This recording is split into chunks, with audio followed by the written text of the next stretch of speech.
Welcome to the Breaking News Bears podcast. I'm your host, Chris Capone, joined alongside my co-host once again, Evan Davis, and MLB Free Agency is underway. The fastest turnaround in sports is at it again. Just a couple days after the end of the World Series, MLB Free Agency is just getting started with teams handing out qualifying offers to players, team options and player options being accepted or declined, and so many questions about where the biggest fish will land.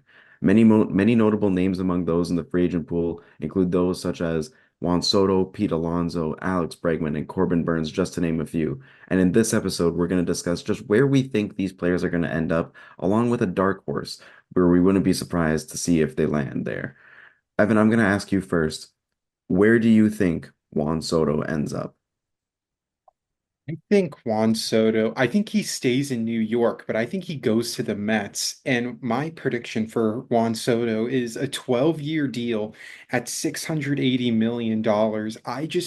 I think the way that things ended for the Yankees, and look, obviously they won the AL pennant, but this was probably a team's easiest road to the playoffs. I said that throughout the entire postseason, especially in the American League.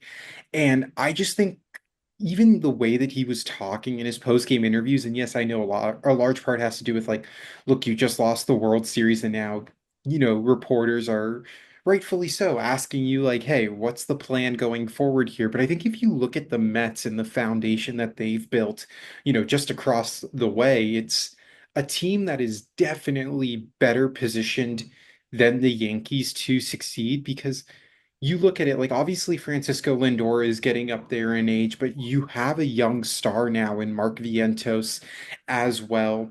You can still go out. Steve Cohen is a huge or is a rich owner. He could get more players, but I just think when you look at the culture that's built in New York and just the way that they play, you have Vientos, Alvarez, do you keep Polar Pete? Probably not, but you have guys that could fill in those voids. And I just think Soto with Lindor it could be really, really good. Yeah, and just thinking about it, where it comes down to Soto, I think Soto wants to be the guy on a team, and he'll never be the guy on a team when Aaron Judge is there for the Yankees. And I think as much as, yeah, they just made it to the World Series, that team was lucky that the rest of the AL was such a wash this year, Yeah. where there wasn't really any competition for the Yankees after the Astros got eliminated. So yeah, I agree with your thing. With your prediction, I also have Juan Soto going to the Mets, but I have a dark horse for Juan Soto to end Oh up, and God. and it is the Toronto Blue Jays. We are Oh, so back. We oh are getting God. Juan Soto, 13 years, $700 million. Oh Book it. God. Book it. The Otani money, the funds are going to Juan Soto. Oh Uh, God. you put in that outfield, you got Soto, Varsho, Springer. That's Oh already God. set. And then we're re-signing Vladdy too for Oh, 400 million. oh my God. And then when Chris wakes up from his nap, he can realize how stupid that is of a signing. But when I was thinking of a dark horse team for Juan Soto, it was kind of hard because like so many teams that we weren't expecting to achieve, like overachieve to an extreme when you look at teams like the Royals and the Tigers. But I think with that, like I look at a team like the Kansas City Royals, and I just think like you've already solidified your starting rotation yet again, re-signing Michael Wacha to that 3-year, $54 million contract, which is kind of similar, I think, to what Seth Lugo got, if I'm not mistaken, when he came over to the Royals from the Padres. But I think if you add Juan Soto in that lineup, like the one thing that the Royals are really lacking is that power hitter. And you also put Soto in a division that's relatively weak. And if you have Bobby Witt and Juan Soto at the top of your lineup, I think you could blow by the AL Central and capture a top three seed in the American League. I don't think there's really any question with that. And then you're talking about even a core three if you want with Bobby Witt, Juan Soto, and Vinny Pasquantino at the top of the lineup. Like that's a hard lineup to pitch around. Like that's a very underrated top three. It's a matter of if the Royals really want to spend like that Bobby Witt Jr. contract, which is going to look like a steal in the next 3 to 4 years. Like that was really like their biggest contract they've given out in quite some time. Like, are they all of a sudden gonna flush out 680 million to 700? I don't know, but I think when you look at what the Royals were lacking and the fact that Bobby Witt Jr. is like 24 years old, Juan Soto's 26 years old, that is a great foundational, two great foundational pieces to have. Yeah, and you just look at it, I think the main issue with Kansas City is really dishing out the money. I think that's kind of the Hmm. biggest question because, you know, it is a small market team Hmm. and it isn't necessarily the biggest attractive spot for a free agent to go to. Now, obviously, the money talks in most regards for that, where players will say, Hmm. I don't care about the city or anything like that. I get to go play baseball for $700 million." Hmm. But another team, and this is just a very slight dark horse I have, I was thinking maybe the Giants throw their hat in the ring. They're another team that was willing to pay Otani the $700 million. And Buster Posey recently talked about how they want star power again. The Giants want star power. And Yeah. who would be the perfect star to add to that team than Juan Soto if you're willing to pay? Yeah, my only pushback would be like it's already a crowded outfield. Like you already have Elliot Ramos, you'll have Jung Ho Lee back, and you have Mike Yastrzemski. Like obviously none of those are to the value of Juan Soto. Like I'm not stupid, but I'm just saying then you're kind of you got to navigate some trades. Like you can't just bring in Juan Soto and say, okay, Elliot Ramos, you hit close to 300 throughout the year and you were an all-star. You're now going to be our fourth outfielder. Or Jung Ho Lee, we just gave you all this money to come over from Japan. And Mike Yastrzemski is also a really good player as well. Like, I wonder how they do that. Like, obviously, anyone is tradable when it comes to Juan Soto, but I just think that's something where you need to have a trade in place because then you're just putting yourself like you're causing a problem for yourself that doesn't necessarily need to be there. Yeah. That's why I said very slight dark Yeah, horse. yeah, no, fair. I'm just like, I don't want that. Yeah. I don't I want mean, that. obviously, as a Dodgers fan, to see Yeah, Juan Soto 13 times a year. yeah, I'm good. Moving on, we could talk about, Pete Alonso is another player represented by Scott Boras, and he's kind of I would say probably the second biggest free agent just because in terms of, playing for the Mets, he's got the biggest like fan base behind him. Mhm. Where do you think Pete Alonso ends up? Well, I've seen a lot of people saying that he's going to the Seattle Mariners and like totally understand why, just because they've been starving for a first baseman with power. I just don't think Alonso's going to go there because it's such a horrible ballpark for hitters. I mean, you listen to Teoscar Hernandez and you even see it in his numbers, how he excelled in LA. And even Ryan Bliss was talking on the Foul Territory podcast about how the batter's eye is just kind of slanted and it messes up your swing. So, I'm going to push away on the Seattle Mariners talk and I'm going to look at the Houston Astros here. And I know that they're obviously kind of uh, tough when it comes to money. But what is Pete Alonso's market value really? Like, that's the main question I have. He struggled throughout the year last year, although he is entering into his age 29 season. I just think the way that Minute Maid Park is built, I just think Pete Alonso can really thrive there. It's kind of a short porch out and right. We know the Crawford box in left field. I mean, he's not much of a opposite field hitter. He's more of a pole hitter. But like, who's to say that Pete Alonso can't do something similar to Teoscar Hernandez? Take like maybe a 2 year, $60 million contract, go be the number one seed in the AL West, and be around like a bunch of talented players hitting either in front of or behind Yordan Alvarez and Kyle Tucker. There's no state taxes in Texas. You can maybe even get Pete Alonso then on a discount because of that. Maybe instead of 2 years, 60 million, you get him for 2 years at 50 million because in reality, he's still going to be making more money than if he was in New York on a year to year basis. But I'm wondering what the market looks like. That was just kind of just like a weird thought I had where like Houston needs a first baseman. Alex Bregman's getting up there in age, so I understand why they don't want to commit to him long term, but like why not just take a flyer on Alonso? Yeah, that's another. I think you already seen the kind of experiment where they signed Jose Abreu and people thought, oh my goodness, the Astros have done it again.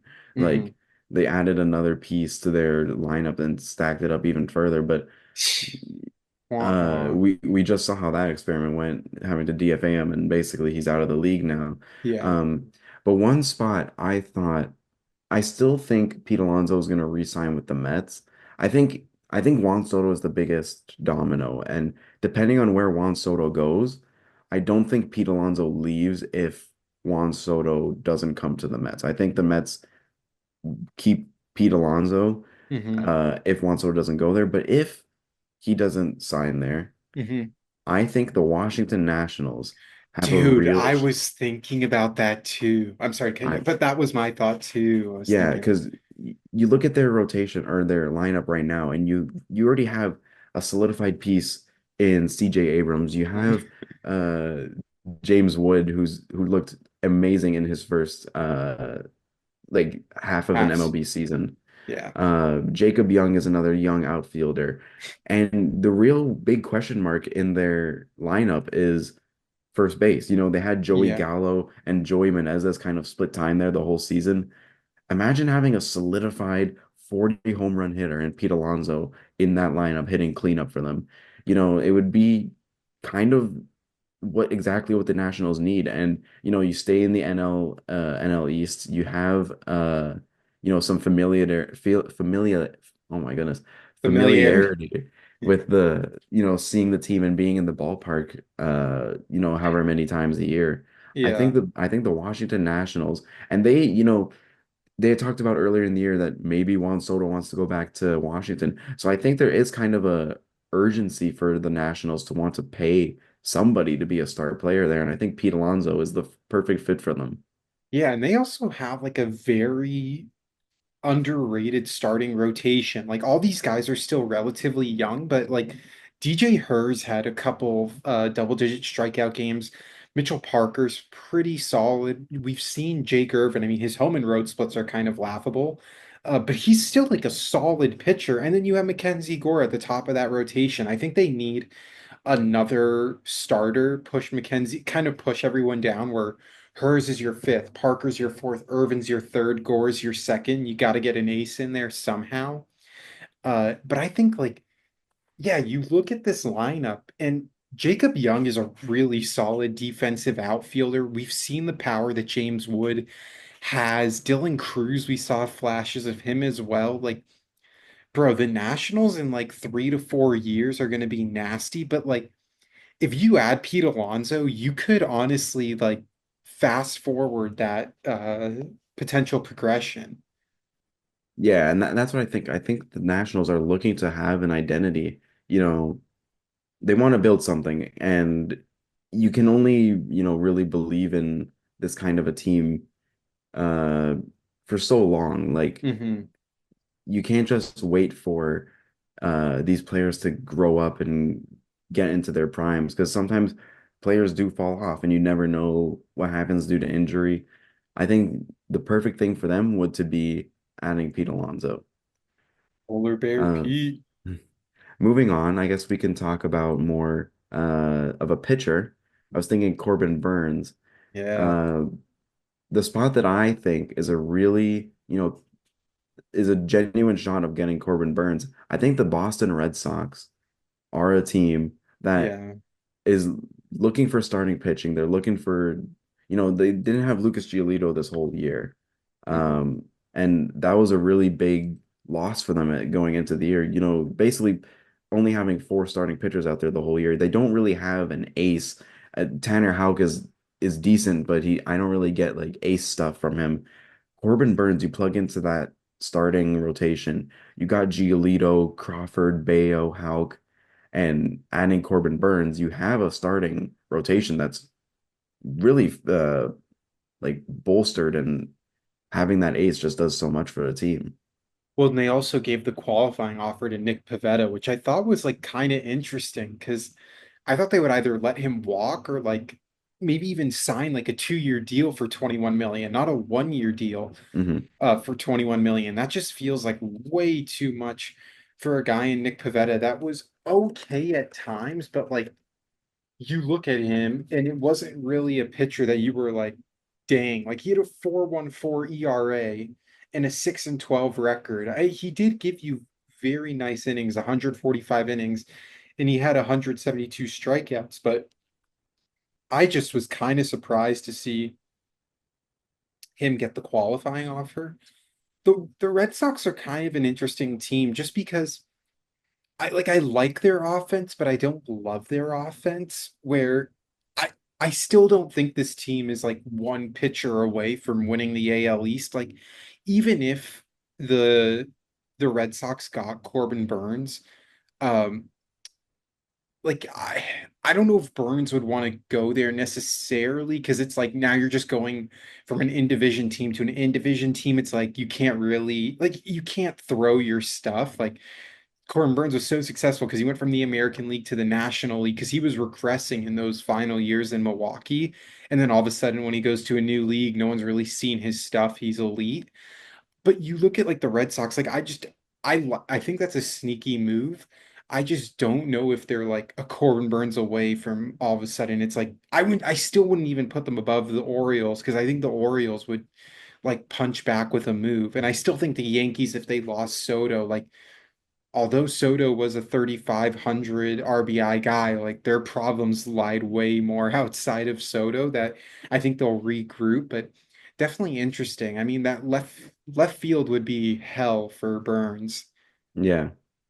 I think, and then when I looked at Burnes though, just again, I said the Mets for Soto. I was thinking the Mets too for Burnes just to like really stock up, but we'll stop talking about the Mets. This is a fever dream for me, but I don't know if it could happen again. Like I just don't, but like, dude, the Pittsburgh Pirates, like, could you imagine that rotation? Like, if you had Corbin Burnes, Paul Skeens, Jared Jones as your top three, like, I know the Pirates struggled immensely offensively, but if you look at that division in the NL Central, like, it's not out of the realm of possibilities for them to even finish first. Like, depending on how this offseason goes for them, like, I like a lot of their guys on that team. Obviously, the Cubs fell short immensely. The Brewers just got lucky that they were the only decent team in that division. But I mean, if you had those three in your rotation, you only really need your offense to score 3 runs a game. Yeah. Um, did we talk about a dark horse for Corbin Burnes? I feel like the Red Sox are kind of like, I feel like they are. I think like yeah, another team for Corbin Burnes that like could be a potential would be the Cleveland Guardians because they need starting pitching. Their offense is good enough, but their starters are kind of mediocre, and we saw that in the playoffs. Like you need a guy like Corbin Burnes that can give you 7 innings in the postseason and kind of just take a break from your bullpen. I think that could be a dark horse team as well. yeah. Moving on, we could talk about, the biggest third baseman on the market, Alex Bregman.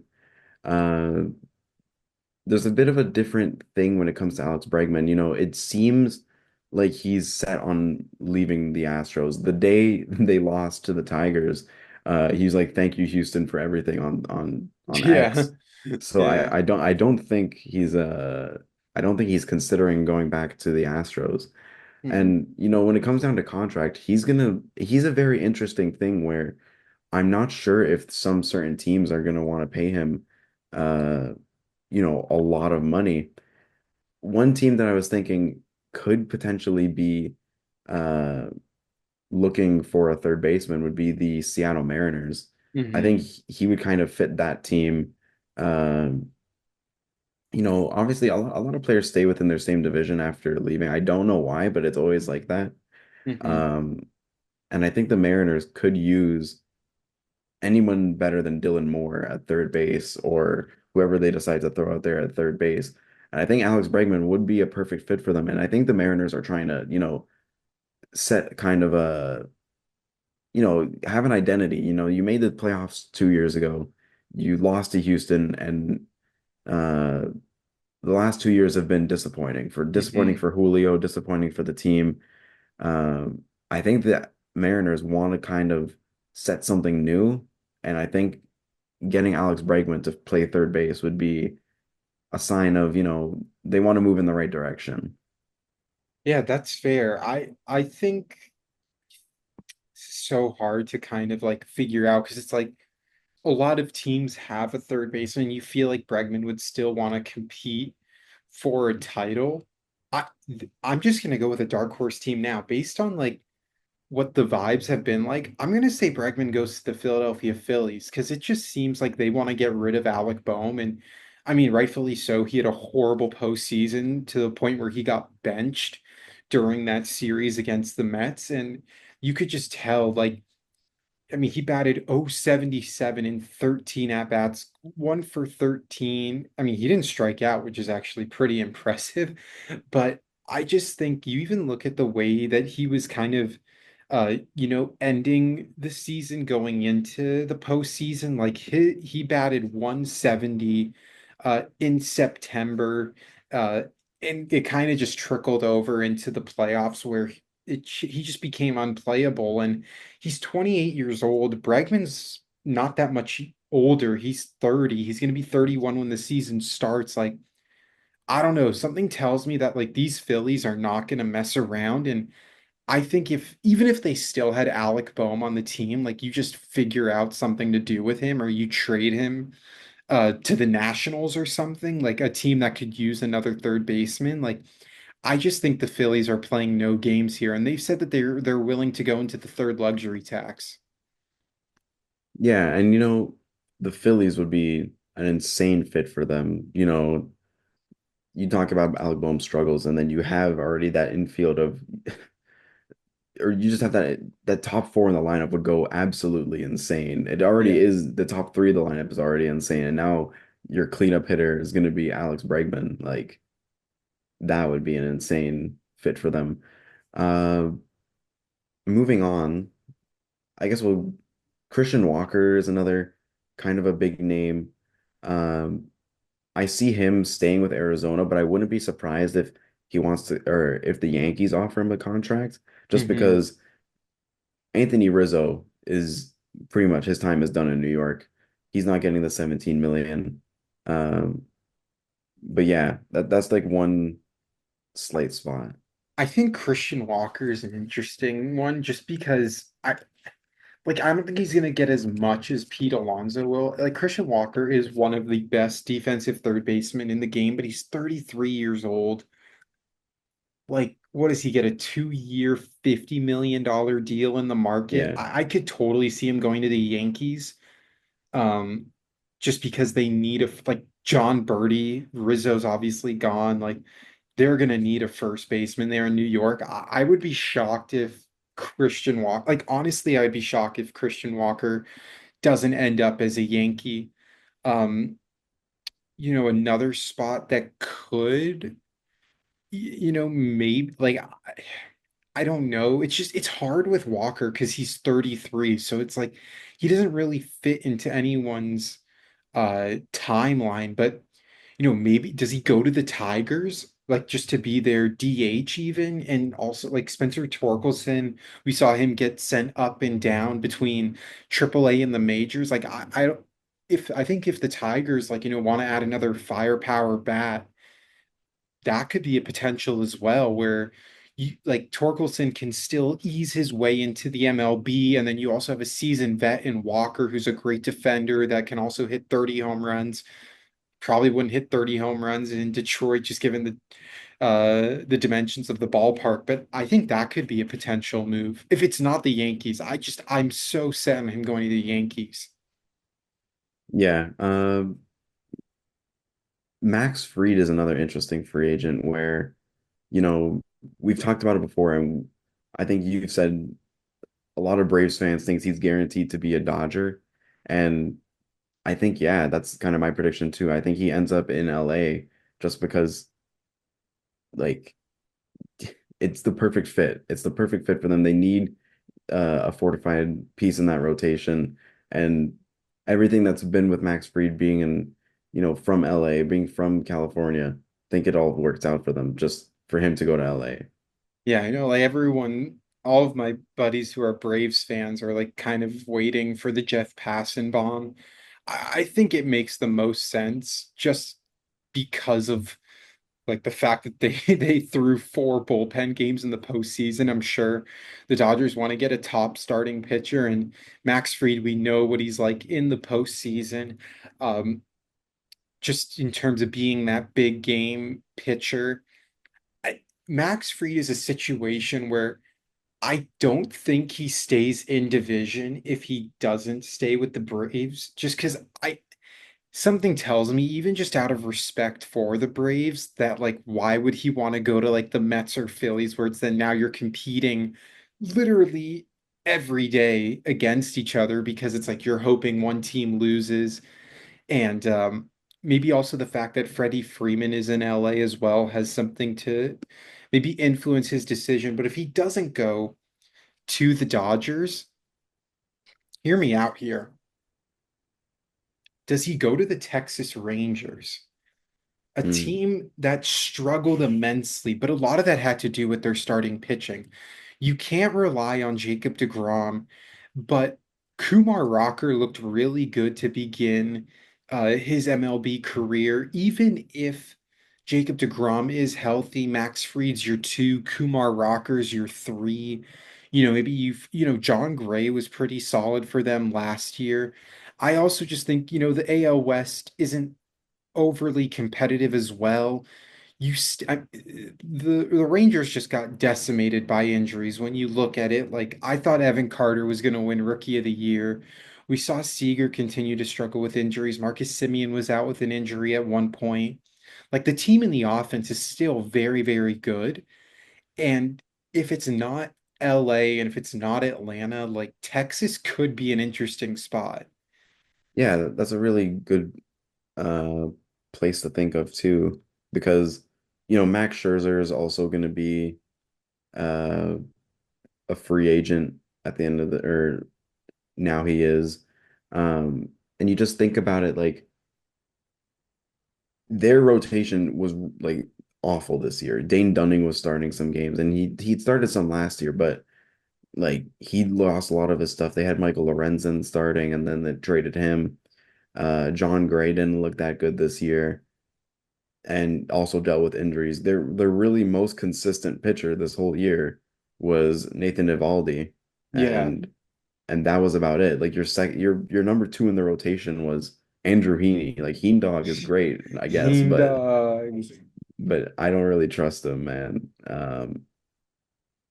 No, I don't either, and that's why I was saying like it could be like I don't know, like Verlander and Scherzer are free agents, but like to be honest, I don't really know what their market is. Like I don't know if they're retiring or not. I just think like I know Verlander doesn't want to go out the way that he did, like being left off the roster of the Astros and just struggling the way he did. But I think it was just like the baseball gods telling him it's time to hang him up. And even Scherzer, like he came back, he didn't look great. Like he had his moments where he still looked like Max Scherzer of old, but it's kind of hard to sacrifice a roster spot for a guy. Like you're kind of already doing that with Jacob deGrom. Like you can't do that with Max Scherzer. And I still think the DeGrom contract that they did was so stupid. Like 5 years, 195 million for a guy that can't stay healthy. Like, no way the Mets were ever thinking of matching that. So I just think if you get Max Fried, who is a consistent like 170 innings pitch type of guy, like I think you could get Ranger fans excited about a season again. Yeah. Well, I mean, excited about a season again. They just won the World Series last year. Yeah, but then they also became like one of the few teams to then miss the playoffs. Like, Yeah. you know, But I think that's a lot more to do with injuries. Like they went through a lot this whole year of like no yeah, one really stayed healthy for them no, that's fair. consistently. And I imagine next year, like they're more likely to get healthier Yeah, uh, help in their lineup and rotation. but it Um, starts with Max Fried. yeah. Moving on, Blake Snell is another interesting free agent where he declined his option and now is another free agent or is a free agent once again. Yeah. And Scott Boras is going to go around looking again, being like, "Hey, we got this guy a no hitter this year." He looked amazing again in the second half. Uh, do you think Blake Snell ends up anywhere like? Do you think he gets another kind of a 1 to 2 year deal similar to last year? I think he's going back to the Padres. I think he's going back on a 3-year, $100 million deal. And I think there would be an opt-out after the second year. But I think he gets I think Boris and the Padres do 2 guaranteed years at least with a player option. You look at it, Joe Musgrove's done for next year. He has Tommy John. Martin Perez was serviceable, but like he's a free agent. They're probably not going to bring him back. I think the Padres are the second best team in baseball outside of the Dodgers. Blake's now already won a world, not a World Series. I'm sorry. He won a Cy Young there. It would terrify me to see him 5 times a year or whatever it'd be, like 3 to 4 times a year. I just think it makes all the sense in the world to reunite in San Diego because you're already familiar with the pitching staff, like you're already familiar with everything. I think it makes all the sense in the world. His walk rate and everything is still a concern because it's not going down. And that's why, remember what we were talking about last year? Like, that was kind of a reason why no one wanted to sign Blake Snell. But the Padres obviously found something with him, and I think they re sign him. Yeah, and that was my prediction too. I think Snell ends up back in San Diego just because it's the perfect fit for him. Like he belongs there. Hmm. This year with the Giants was so weird. He didn't have a spring training. He started off the year really terrible, and then second half Blake Snell started again where uh he did his thing and had the no hitter, had such a great way to end the season, had so many like double digit strikeout games, 8 strikeout games, nine Yeah. strikeout games. He just looked like the Blake Snell that kind of dominated before. And I wouldn't be surprised if, yeah, the Padres say, come back, man. Like, we'll give you whatever you made this year plus and just have it for longer. Yeah, I think a dark horse team for this would be like I was thinking the Cubs, but then I think that's way too many lefties to have. Like 3 of your 5 starters can't be left-handed, and they already have Steele and Imanaga. I was thinking about them. Uh, My other dark horse, and I mean, I don't know if this is, necessarily a shock to the system or, whatever, but give me the Atlanta Braves, man. I think the Atlanta Braves replace Max Fried with Blake Snell. And the reason why I say that is because I don't trust Charlie Morton in his health. I don't trust Reynaldo Lopez just because they turned him into a starter, but he was only pitching once a week. It worked out for 1 year, but it also, like, remember we said, like, his actual ERA was like 2.6, but his expected ERA was like 4.08. Like, he was just getting incredibly lucky. His numbers weren't that great.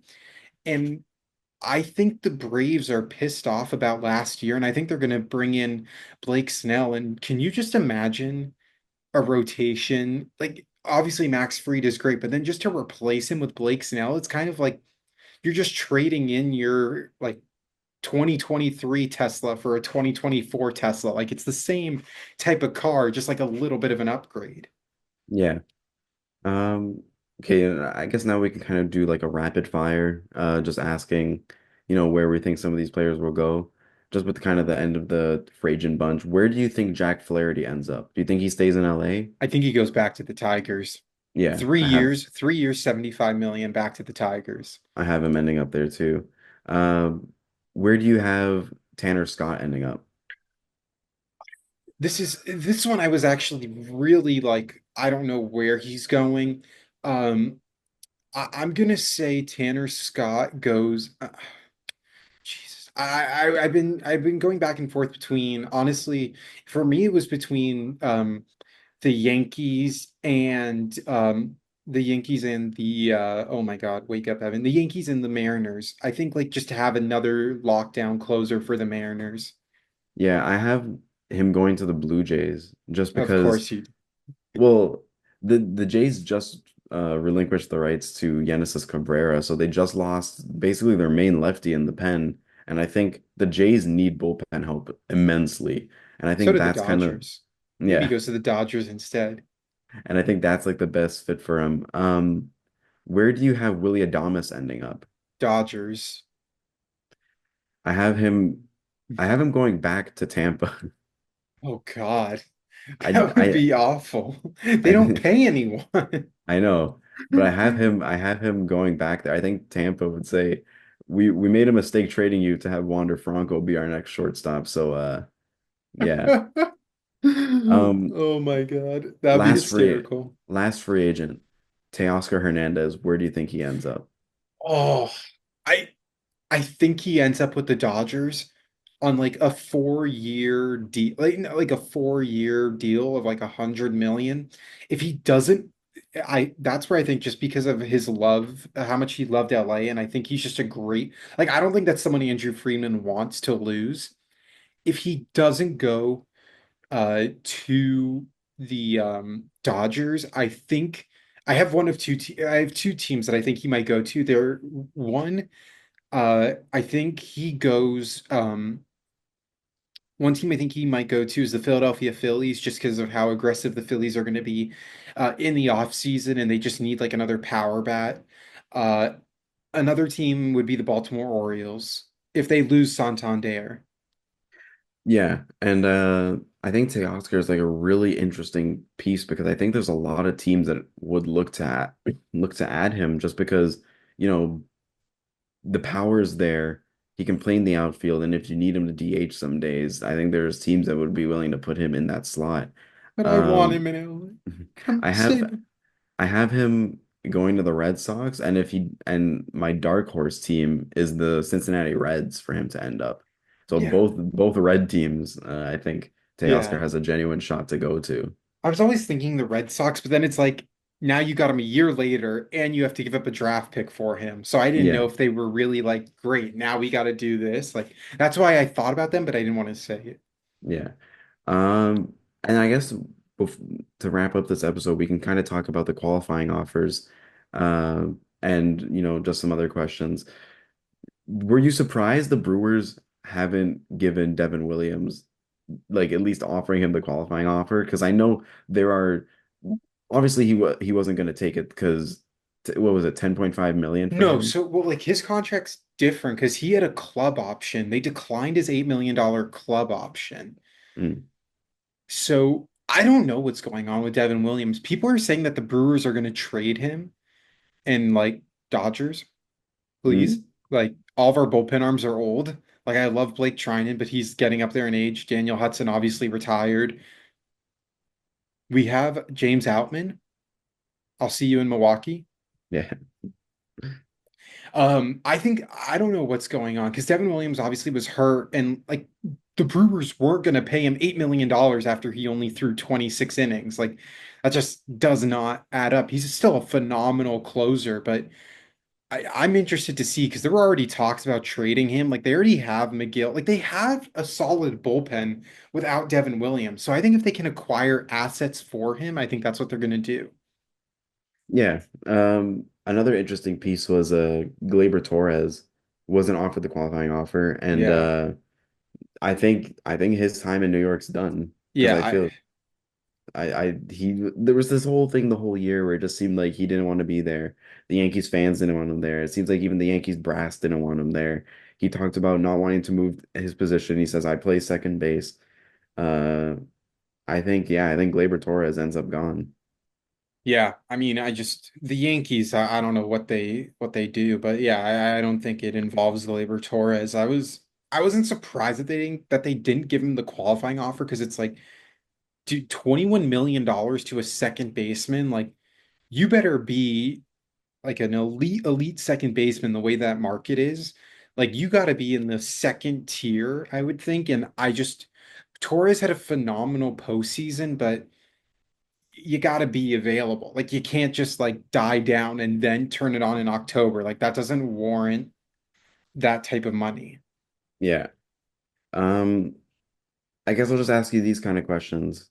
Do you think there's any team that could be quietly flying under the radar that could attract a big free agent? I know you talked about before with Kansas City, but is there anyone else you think of?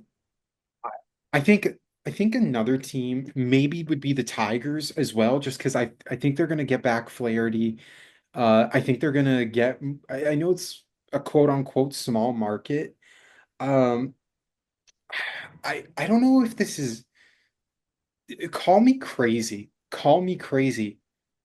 I don't know if this is forget like who they might sign, like just under the radar going into next season. I think the Miami Marlins could be kind of slept on. They dealt with a lot of injuries this year, like with Alcantara, Cabrera, um, who else was it that they was it just those two? But then that they also got back a ton of pieces in all of the fire sale trades that they made.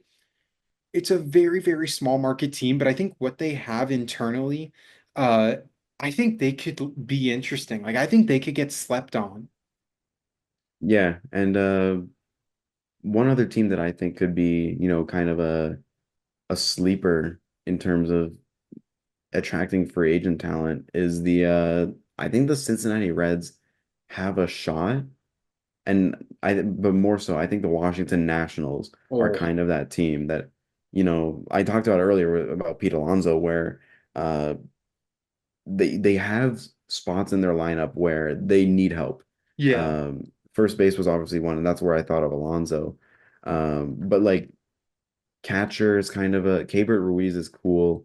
He Um, sucks defensively, though. He's yeah, horrible defensively. their DH is kind of an open spot now with Winker gone, or like he was traded at the deadline. Yeah. Um, third base is another question mark for them.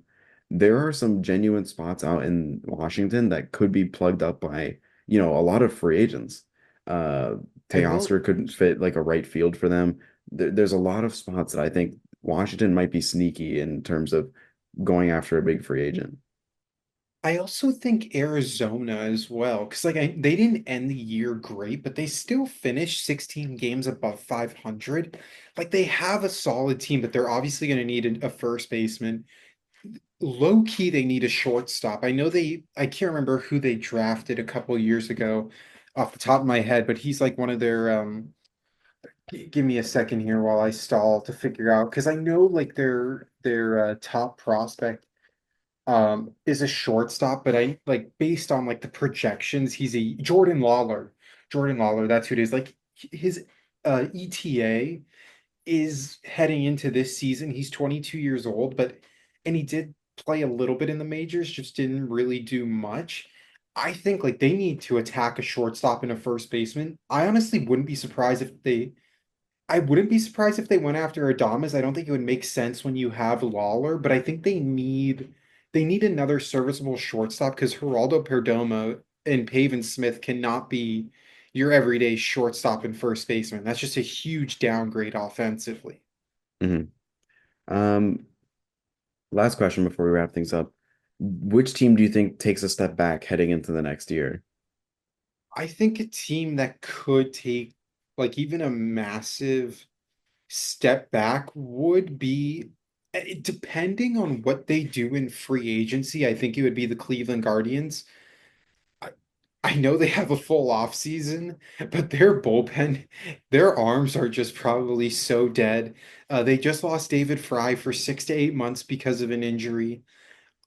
You just like the offense was ranked 18th and 20th in a lot of categories. I just don't see them winning 90 games again. Like it's their bullpen had to bail them out so many times, and to consistently rely upon that, I think is crazy. I think another team that's going to take a step back as well. Also, depending on what they do in free agency, because again, these are just like predictions I'm making. I think another team that could take a step back is the Philadelphia Phillies. Because if you look at the way they've just been trending since they made it to the World Series, right? Yeah, since they made it to the World Series and lost to the Astros, it's lost in the NLCS, and lost in the World Series, lost in the NLCS, lost in the NLDS. Jeff Hoffman's a free agent. Um, Carlos Estevez is a free agent. Those are two big bullpen pieces. You know, what do you do with Alec Boehm? Christopher Sanchez, that's his name, right? Yeah. Christopher Sanchez was okay. Like he had moments. I mean, he was an all-star because 30 guys backed out. Like that was, I don't really care that you were an all-star. Everyone wanted to go to Cabo. But, he wasn't great. Ranger Suarez wasn't great throughout the year last year. Um, I think they could take a step back just because I think that they were also kind of lucky that the Mets didn't get hot until later and that the Braves were all injured. Because now that the Braves are going to be fully healthy and the Mets are probably going to reload on talent, I think the Phillies, when it's all said and done, could potentially go from being the best team in the NL East to the third best team. Yeah.